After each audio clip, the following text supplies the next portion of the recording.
বরং তাদের জন্য আমরা পাগল।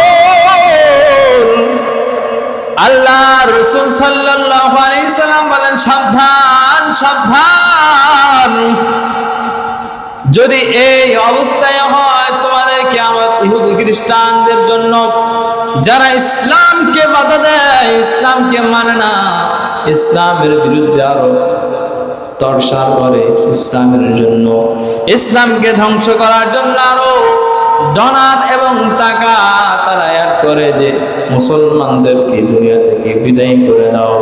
আজকে তারই আমরা অন্তর্ভুক্ত হইয়া ব্রাজিল আর আর্জেন্টিনার সাপোর্ট করি, কথা বলেন ঠিক কিনা? তো সরাসরি যদি আমরা আল্লাহ তাআলাকে ভালোবাসতে চাই, আল্লাহ তাআলার নিকট যাইতে চাই, তাহলে সম্ভব নয়। এই জন্য যেমন যদি আমরা বড় প্রধানমন্ত্রীর কাছে আমরা দেখা করতে চাই, সর্বপ্রথম আমাদের এলাকার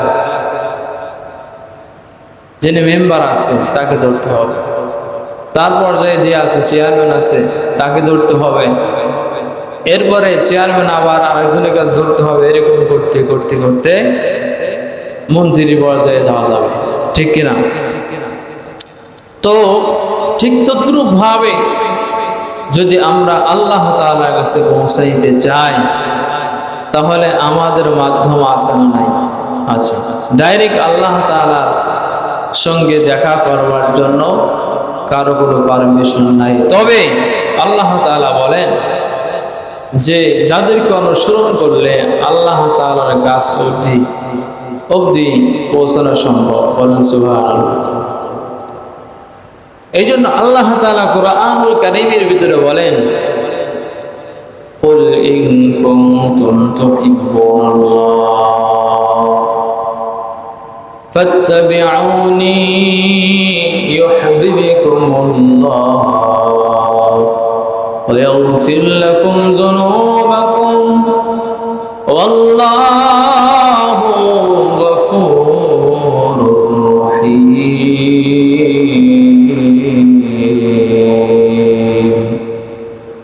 আল্লাহ তাআলা বলেন, হ্যাঁ নবী আপনি বলে দেন, যদি আমার বান্দারা, আমার বান্দিরা যদি আমাকে ভালোবাসতে চায়, আমাকে যদি পেতে চায়, তাহলে যেন আপনি নবী আপনাকে তারা মুহাব্বত করে। সুবহানাল্লাহ বলেন। এইখানে আল্লাহ তাআলা কুরআনুল কারীমের ভিতরে ডেকে বলেন, কুল ইন কুনতুম তুহিব্বুনাল্লাহ। আল্লাহ তাআলা বলেন, যদি আমাকে, আল্লাহ তাআলাকে যদি ভালোবাসতে চাই কেউ, তাহলে সে যেন আমার নবীকে মুহাব্বত করে, আমার নবীর ইত্তেবা করে, আমার নবীকে জানের চাইতে প্রাণের চাইতেও বেশি বেশি ভালোবাসতে হবে। যদি আমার নবীকে মুহাম্মদ সাল্লাল্লাহু আলাইহি ওয়াসাল্লাম বিশ্ব নবী হযরত মুস্তাফা নবী তিনাকে যদি মুহাব্বত করতে পারেন, তিনাকে যদি ভালোবাসতে পারেন, তাহলে সরাসরি আল্লাহ তাআলাকেই যেন ভালোবাসা হয়ে যাবে। সুবহানাল্লাহ। ও দুনিয়ার মুসলমান, আল্লাহর গোলাম কেন বলতেছি? কারণ হলো আমাদের সম্মুখে একটি লিগ আছে, ফুটবল খেলা। এই ফুটবল খেলা দুইটি দল সবচেয়ে শ্রেষ্ঠ দল, একটার নাম হলো আর্জেন্টিনা আর একটা হলো ব্রাজিল। আছে না নাই? কথা বলেন, আছে না নাই? এই দুইটা দল নিয়ে কিছুদিন আগে দেখলাম সিলেট এলাকার ভিতরে মারামারি। দুইটা দল নাম দিয়েছে আর্জেন্টিনা আর ব্রাজিল, দুইটা দলের নাম দিয়েছে।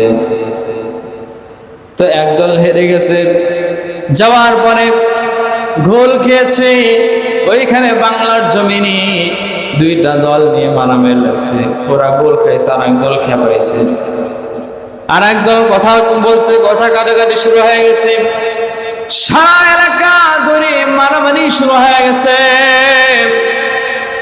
দুনিয়ার মুসলমান, আল্লাহর গোলাম, আমি বলতে চাই আল্লাহর রাসূল সাল্লাল্লাহু আলাইহি ওয়াসাল্লাম বলেন, আল মারউ মা মান আহাব্বা, যার সঙ্গে যার মুহাব্বত হবে, ভালোবাসা হবে, যাকে অনুসরণ করবে তার সঙ্গে তার কিয়ামত হবে।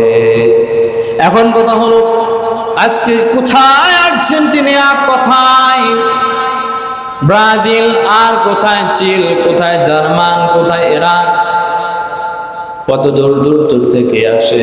এই যে দুই দল মারামারি করছে, বলেন তো এইখানে ব্রাজিল থেকে আর্জেন্টিনা থেকে কোন দলের লোক আইসা তাদেরকে থামাইছে? থামায় নাই। দুনিয়ার মুসলমান, আল্লাহর গোলাম, এই জন্য সাবধান সাবধান। আজকে এই দল নিয়ে আমরা কত বারের গেটে আর্জেন্টিনা কিংবা ব্রাজিলের ছবি লাগানো, আবার গাছের উপর পতাকা লাগানো, গায়ে যেই দেশ আছে, জামা আছে, জার্সি আছে, ওইটাও আর্জেন্টিনার ব্রাজিলের কথা বলেন ঠিক কিনা? তার মোহাব্বত দলের প্রতি টান। আবার কত বাড়িতে সুন্দর করে রং করা, হায় হায়, সেই রং করা। ব্রাজিল সুন্দর করে পেন্টিং করছে, রং করছে, আর্জেন্টিনা রং করছে। এই অবস্থা, এত ভালোবাসা। এখন বলেন তো, সে যদি বলি তুমি কি নবীকে ভালোবাসো, সে অবশ্যই কিন্তু মুখ উঁচা করে বলবে, বলে অবশ্যই ভালোবাসি। তাইলে বলো তোমার এই অবস্থা কেন? এই জন্য দুনিয়ার মুসলমান, আল্লাহর গোলাম, আল্লাহ তাআলার কোরআন থেকে বলেন, কুল ইন কুনতুম তুহিব্বুনাল্লাহ ফাত্তাবিউনি ইউহিব্বুকুমুল্লাহ। যদি আল্লাহ তাআলাকে পাইতে চাও, নবীকে পাইতে চাও, তাহলে নবীর ইত্তিবা করতে হবে, নবীকে অনুসরণ করতে হবে, নবীকে সাবত করতে হবে। নবী যেইভাবে চলাফেরা করছে সেই অনুযায়ী আমাদের চলতে হবে।